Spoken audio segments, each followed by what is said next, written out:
I'm Heather. I'm 37 years old. And at my brother's son's birthday party on our family ranch in Boise, my own mother sliced the cake, handed a piece to every single kid, then stopped right in front of my 9-year-old daughter and said, "She shouldn't be here." Finley froze, eyes wide, as the room went silent. I grabbed her hand, walked straight out the door, and didn't look back. Before I tell you about the fallout that ripped everything apart and finally gave me my life back, do me a favor, drop the city you're watching from in the comments right now. It lets me know I'm not the only one who's been through this. 3 weeks earlier, my phone rang in the quiet of my Boise office. I was finalizing sketches for a downtown loft renovation, sunlight cutting across the desk when her name flashed, Mom. My stomach tightened the way it always did. I let it ring twice before answering. "Heather?" My mom, Evelyn Ingram, said, her voice smooth but edged. "Reed is turning 10. We need the whole family at the ranch for his birthday. It's been too long since we've all been together." I leaned back in my chair, pencil still in hand. The ranch in Boise meant wide fields, the old barn, and memories I had spent years avoiding. Evelyn rarely called unless she wanted something, and family from her usually came with conditions. I thought of my brother Colin Ingram, the one who could do no wrong in her eyes. Growing up, every report card of mine came with a comparison. "Colin closed that deal at 15, she'd say while glancing at my drawings. "What are you building that's going to last?" My late husband had been my escape from all that. We met in college, married young, and when Finley came along, he promised we'd raise her far from the constant measuring stick. But 6 years ago, a truck ran a red light on the highway outside town. One moment he was driving home with groceries, the next I was planning a funeral. Evelyn showed up at the service, pulled me aside, and whispered, "Finley doesn't carry our real bloodline, you know. Be careful how you raise her." I walked away that day and kept my distance, polite cards on holidays, nothing more. Finley had started noticing. At school pickups, she'd watch other kids run to grandparents and ask why hers never came. "Do they live too far, Mommy?" Her questions hit harder each time. Maybe Evelyn had softened. Maybe this birthday was a real chance.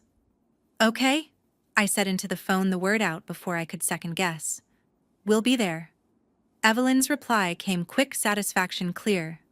"Wonderful, the guest rooms are ready." I hung up and stared at the sketch on my screen, the peaceful lines now blurred by old anxiety. Walking back into that ranch felt like stepping onto a field I already knew how to lose. But Finley deserved to try. For her, I'd manage the barbs and the favoritism. That evening, I picked her up from after-school art club. She bounced into the car, backpack swinging, cheeks smeared with paint. Over dinner, her favorite mac and cheese. I kept my tone light. "Guess what I talked to Grandma Evelyn today?" Her spoon stopped halfway to her mouth. "Really?"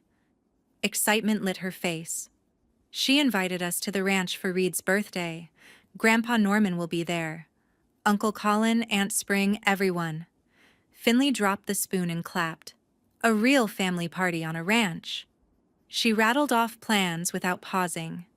"We can feed the horses, chase chickens, make s'mores by the fire pit. Do you think Grandma has cows? I want to see baby cows." Her joy filled the small kitchen, pushing back the doubt in my chest. I ruffled her hair. "All that and more, kiddo." She talked through bath time, listing outfits she might wear, wondering if Daisy would share toys. As I tucked her in, she hugged her stuffed horse tight. "This is going to be the best, Mommy. Thank you." Lying in the dark later, I replayed Evelyn's call. The invitation sounded perfect, but I knew her patterns. Still, Finley's smile that night made the risk feel worth it. I had built a life here, steady clients, a cozy apartment, friends like Sam who knew the whole story. The ranch was just one weekend. I could shield her from the worst. The next morning, Finley woke early, already sketching a barn on her tablet. "For Uncle Colin's present," she explained. I watched her add details, a red roof, tiny windows, and felt a mix of pride and worry. She wanted so much to fit in. I texted Sam about the trip. His reply was instant. "You're braver than me. Call if you need extraction." I smiled, pocketed the phone, and focused on the day ahead. Deadlines waited, but so did that birthday. For Finley, I'd make it work. The next afternoon, Finley spread craft supplies across the kitchen table. She had begged to start Reed's birthday card early, pulling out colored cardstock markers and a bag of foam stickers shaped like horses. I watched her fold the paper carefully, creating layers that would pop up when opened.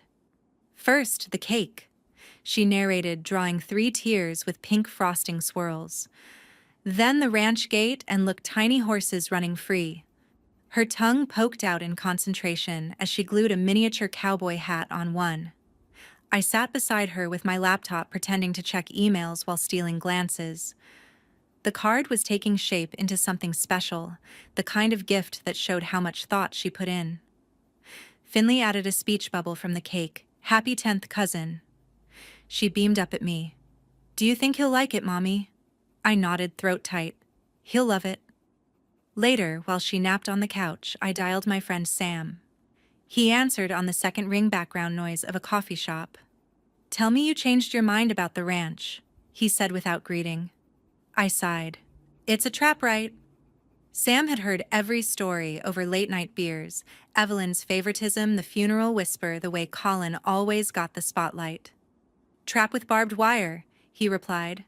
"But if you're going, watch your back." "And Finley's?" I thanked him and hung up his warning, settling like dust. That evening, curiosity pulled me to an old email chain from the elementary school parent group. I still got copied because Finley attended the same public school Reed and Daisy did. Scrolling through meeting minutes, I noticed Evelyn listed as treasurer alongside her president role. One attachment caught my eye, a budget update from last quarter. I downloaded it, scanning rows of numbers. Field trip funds, art supplies, a line labeled miscellaneous reimbursement for $3,000 paid to an account ending in the same last 4 digits as Mom's personal checks I'd seen years ago. Another transfer followed 2 weeks later, same amount. My pulse quickened. This wasn't right. I forwarded the file to myself, closing the laptop before Finley woke. No need to drag her into adult messes yet. Instead, I focused on preparing her for the visit. Over breakfast the following morning, I practiced names like a gentle drill. "When we get there, you'll meet Grandpa Norman. He's Grandma Evelyn's husband and loves telling stories about the old barn." Finley repeated, "Grandpa Norman." I continued, "Uncle Colin is my brother and Aunt Spring is his wife. Reed is turning 10 and Daisy is 7. Your cousins." She giggled at the word cousins, practicing each title with exaggerated politeness. Finley wanted to rehearse greetings in the mirror. "Hi, Grandma Evelyn. Thank you for inviting us." She curtsied dramatically, then switched. "Hello, Aunt Spring. Your dress is pretty." I corrected gently when she mixed up Uncle and Grandpa, but her enthusiasm never faded. By lunchtime, she had the lineup down, adding her own flair, like promising Daisy they'd build a fort in the hayloft. I packed an overnight bag for each of us, folding Finley's favorite jeans and the sparkly sneakers she insisted on wearing. In my suitcase went work files, just in case a client needed quick revisions. The budget emails stayed buried in my inbox, a quiet alarm I couldn't ignore, but wasn't ready to sound. Sam texted again, "Hydrate. And remember, you control the exit." I replied with a thumbs up, then turned to Finley. She was adding final touches to the card, a glitter border around the horses. "Almost perfect," she declared, holding it up for inspection. We spent the afternoon baking practice cookies, shaping them like cowboy boots, because Finley decided Reed needed a preview treat. Flour dusted the counters as she measured chocolate chips with careful scoops. "Grandpa Norman will eat 3, she predicted. "Uncle Colin likes the edges crispy." Her imaginary family interactions filled the kitchen with laughter, easing the knot in my stomach. By bedtime, the card stood propped on her dresser, ready for the trip. Finley fell asleep, clutching a small toy horse, dreaming out loud about galloping across fields. I lingered in the doorway, watching her chest rise and fall. The emails waited, but so did her excitement. I'd handle one challenge at a time. Saturday morning, we pulled up the gravel drive to the ranch. Finley pressed her face to the window, pointing at the red barn and white fences stretching across the green fields. I parked near the horse stables where a couple of animals poked heads over stall doors. The air carried fresh hay and distant barbecue smoke from the outdoor setup. Finley clutched her pop-up card like a treasure as we grabbed our bags from the trunk. Mom met us at the porch steps, arms open for a quick hug that felt more duty than warmth. "You made it," she said, eyes scanning Finley before turning to me. "Parked in the usual spot, good." Dad waved from the grill area, flipping burgers while chatting with neighbors already milling around long picnic tables under string lights. Colin and Spring arrived minutes later, unloading coolers from their truck. Reed bolted ahead, high-fiving friends near a bounce house set up on the lawn. Daisy trailed behind, clutching a stuffed pony. We headed to the main table covered in checkered cloth plates stacked high with chips and salads. I counted seats, exactly enough for the adults and kids Mom had invited, but no extra. Finley tugged my sleeve. "Where do I sit, Mommy?"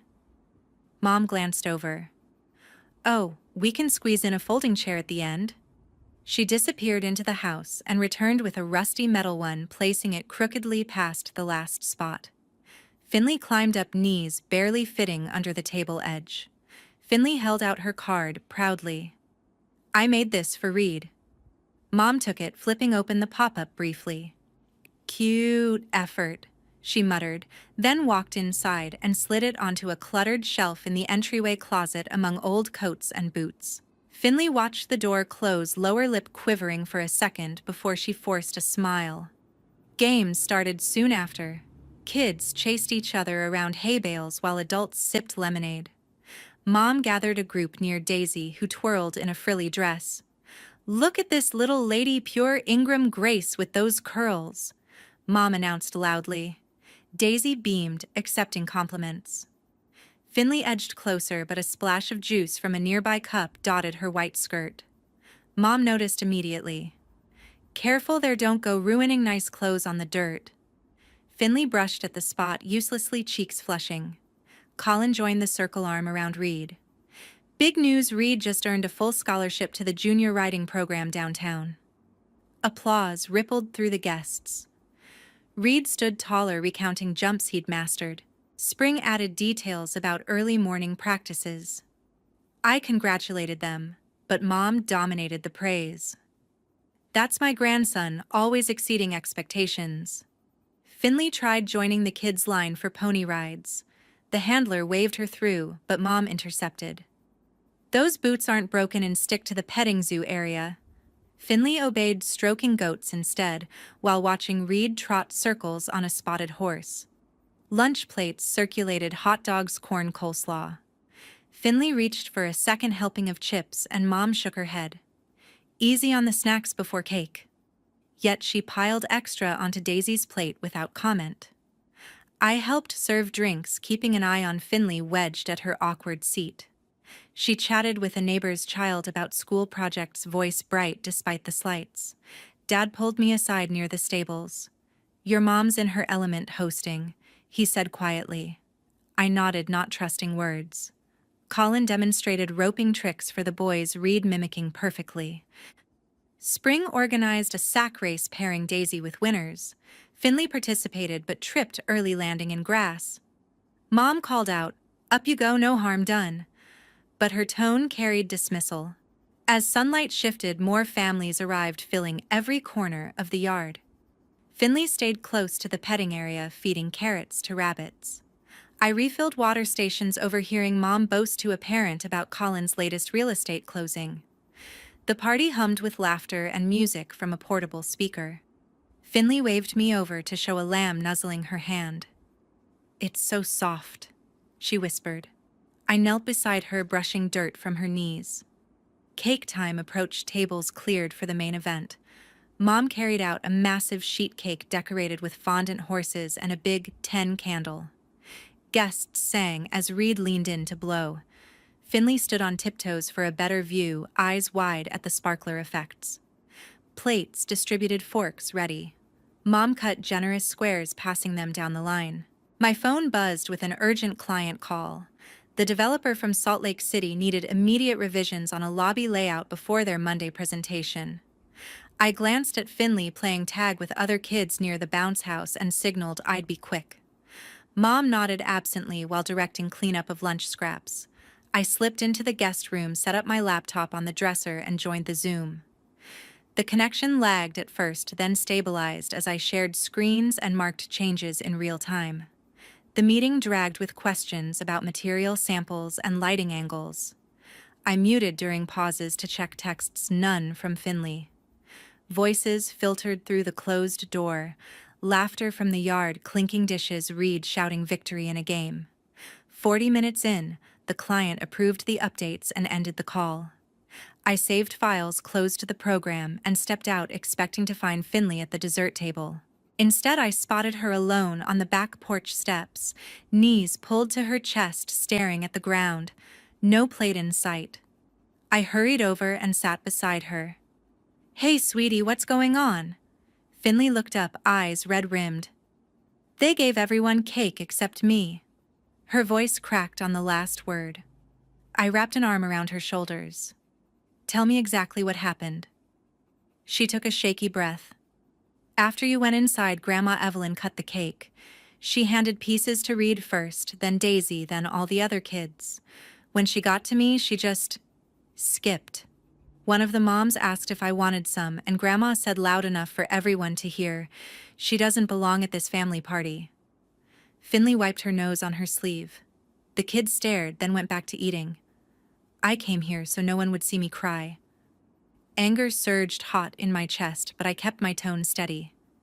"You did nothing wrong. Stay right here, I'm getting you cake." I stood scanning the crowd. Mom stood near the kitchen door, chatting with Spring, both holding empty plates. Colin loaded gifts into his truck. Dad manned the ice chest, offering sodas. I marched to the dessert table where leftover cake sat under a mesh cover. A neighbor lady noticed. "Help yourself, plenty left." I grabbed a paper plate, cut a corner piece with extra frosting, and added sprinkles Finley liked. On my way back, I passed the open kitchen window. Mom's voice carried out clearly as she spoke to Spring inside. "I meant what I said. She shouldn't be here acting like part of the celebration." Spring murmured something low. Mom continued. "This day is for real family milestones." My hand tightened on the plate.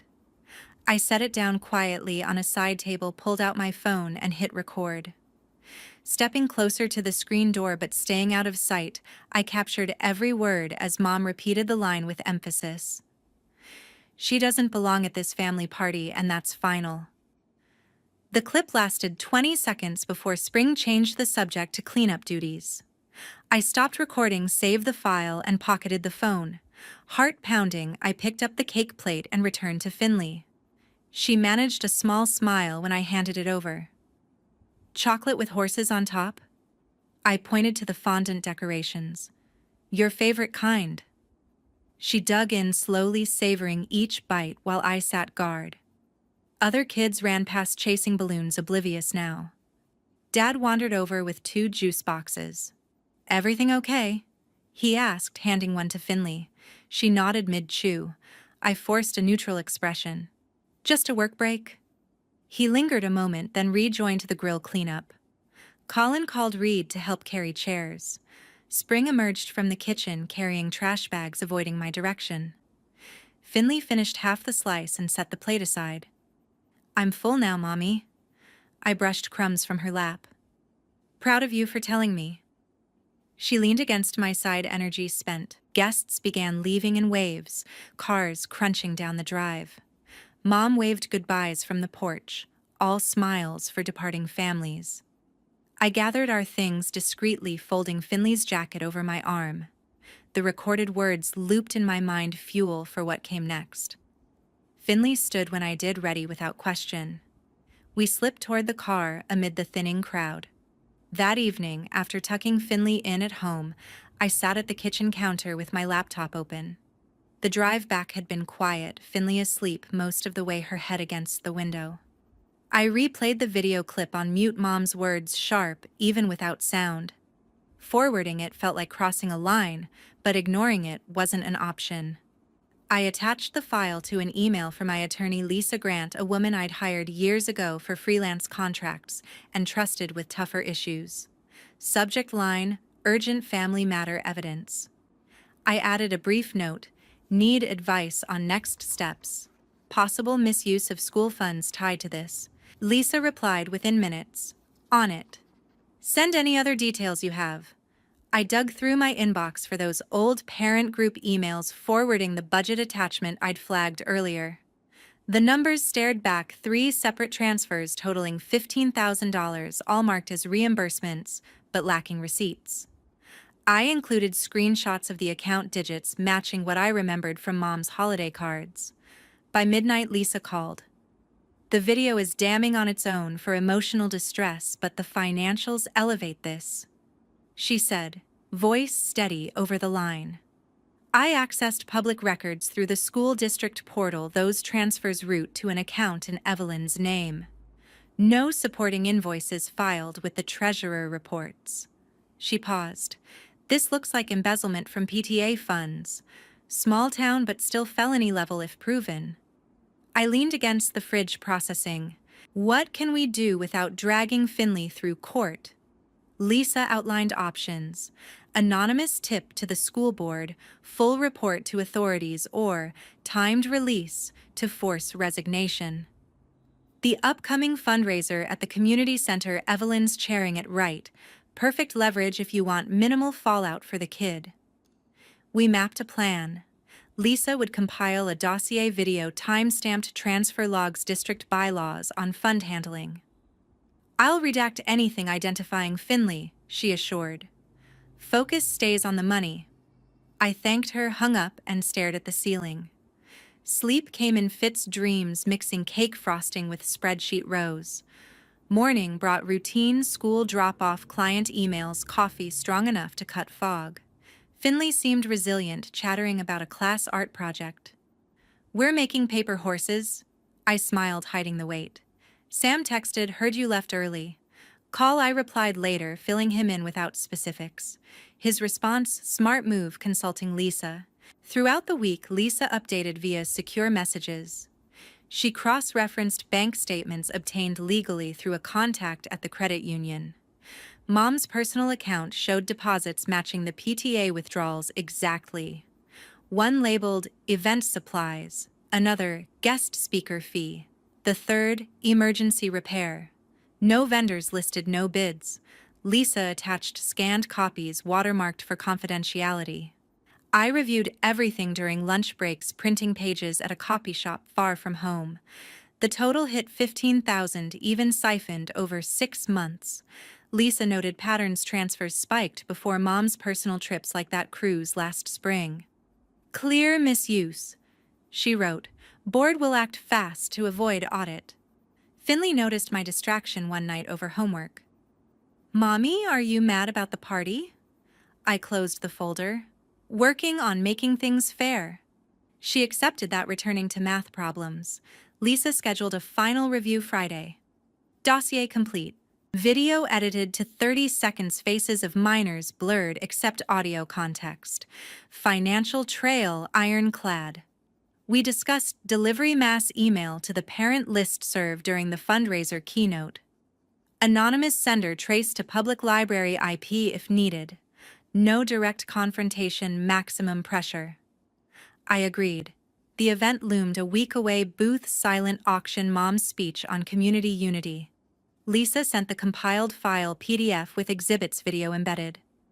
Ready when you are. I saved it to a USB drive labeled innocently as Booth Designs. Days blurred with work deadlines, but the plan anchored me. Finley practiced a school play line in the mirror, unaware of the storm building. Sam offered backup. I'll be at the fundraiser crowd if you need a wingman. I declined, solo execution cleaner. By Thursday, everything sat prepared. Lisa confirmed, 1 click sends to 200 inboxes. I nodded to myself in the empty office. Waiting for the perfect moment felt right, consequences contained to those who earn them. The following Saturday, the community center buzzed with fundraiser energy. Tables lined the walls with silent auction items, gift baskets, local art weekend getaways. Families milled about, kids chasing balloons between booths. I arrived early, blending into the volunteer crowd setting up chairs. Finley stayed home with Sam, building a puzzle far from any drama. Lisa had preloaded the email on a burner account accessed via public Wi-Fi earlier that week. Mom took the stage at 7 sharp, microphone in hand, smile polished. Family is the foundation of everything we build here. She began, voice projecting confidence. Tonight proves how we support our children together. Applause rippled. She continued praising PTA initiatives, naming donors, outlining goals for new playground equipment. From a corner table near the exit, I opened my laptop discreetly under a stack of flyers. The draft-weighted subject, Critical PTA Transparency Update. Attachments, the video clip, and financial exhibits. Recipient list pulled 200 parent emails from the directory. I hovered over. Send heart steady. Mom wrapped her speech. Let's make this year unforgettable. Click. The email fired to every inbox. Phones began lighting up around the room. A father nearby frowned at his screen, showed his wife. Whispers spread. Mom stepped down amid confused glances. Someone pulled up the video on a tablet, audio clear over the murmur. Gasps followed the transfer screenshots. By 8, the superintendent arrived, unannounced, pulled Mom aside near the entrance. Board members huddled with clipboards. I slipped out before questions turned my way. Sunday morning, my phone rang with Dad's name. I let it go to voicemail first, then listened. Heather, the board met emergency session. They removed your mother as president and treasurer. She's repaying the $15,000 by end of week personal loan if needed. This hurts, but she brought it on herself. His voice cracked. Call me, I texted back. Gnome space is best. Spring messaged mid-afternoon, blocking Evelyn's number. Can't risk the kids near this mess. Colin stayed silent, focused on damage control. Work resumed Monday, clients none the wiser. Proposals flowed, one for a boutique hotel chain expansion in Boise. Negotiations dragged 2 months, but the contract signed 3 months later, my largest yet full creative control on interiors. Celebration dinner with Finley pasta and ice cream sundaes. She debuted her new accessory that night, a handmade badge pinned to her backpack. I belong, in bold marker, surrounded by tiny horses. For school, she explained. So everyone knows. I hugged her tight. We chose distance and called it peace. No holiday cards returned, no forced gatherings. Mom's social circle shrank.